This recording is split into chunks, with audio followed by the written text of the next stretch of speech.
mlangoni mwa mbinguni niingie nawe pamoja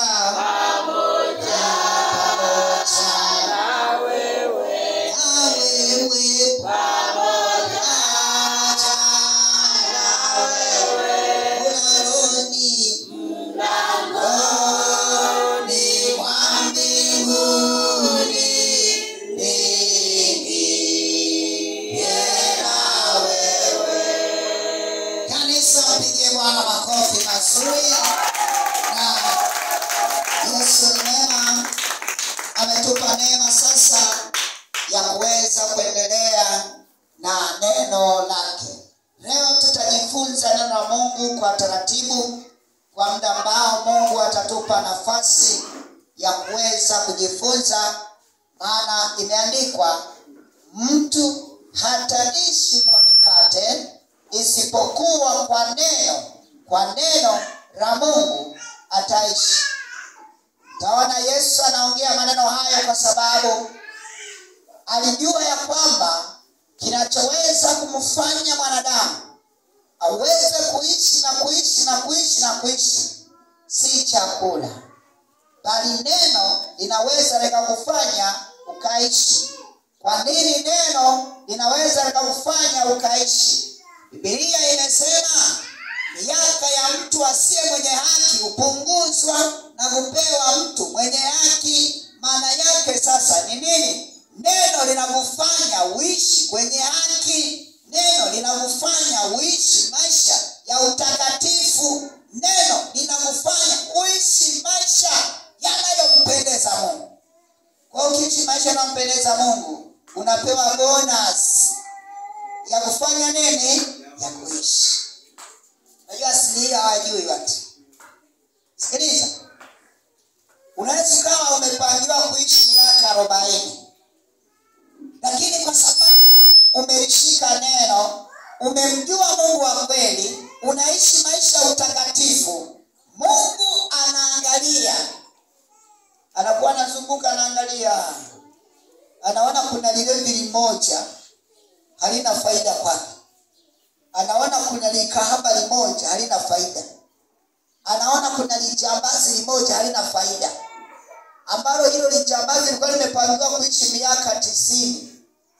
Anaamua anafanya nini? Analinyonga lizima linakufa. Alafu ile miaka bange liishi anachukua anakupa wewe. Alafu naishi. Ulikuwa uishi miaka 40, unakunguta miaka 120 mpaka unagikuruha, mpaka unakuwa mnamara, unanamaruka, mpaka anasema yeah! Kenyewa hakafi. Uko kwenye bonus. Haleluya. Amen. Kwenye bonus ya Mungu, kwa sababu umemcha Mungu.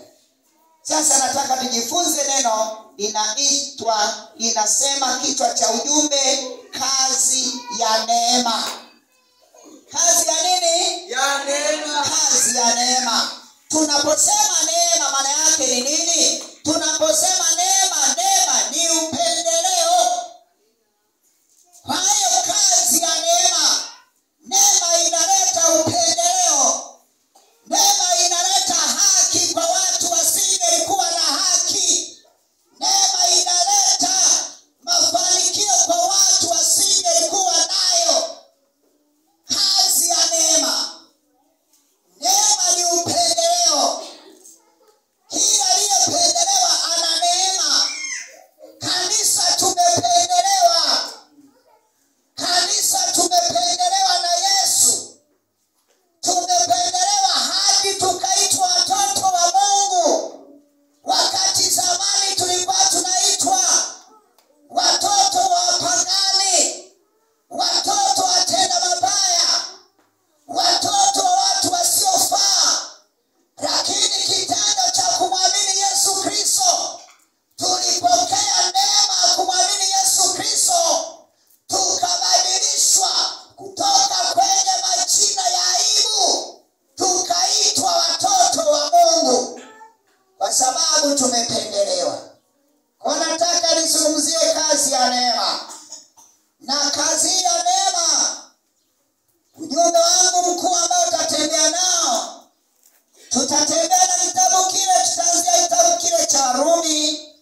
kazi ya neema.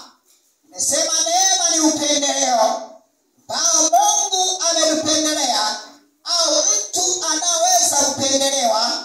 Mtu anapopendelewa na kupewa kitu fulani ambacho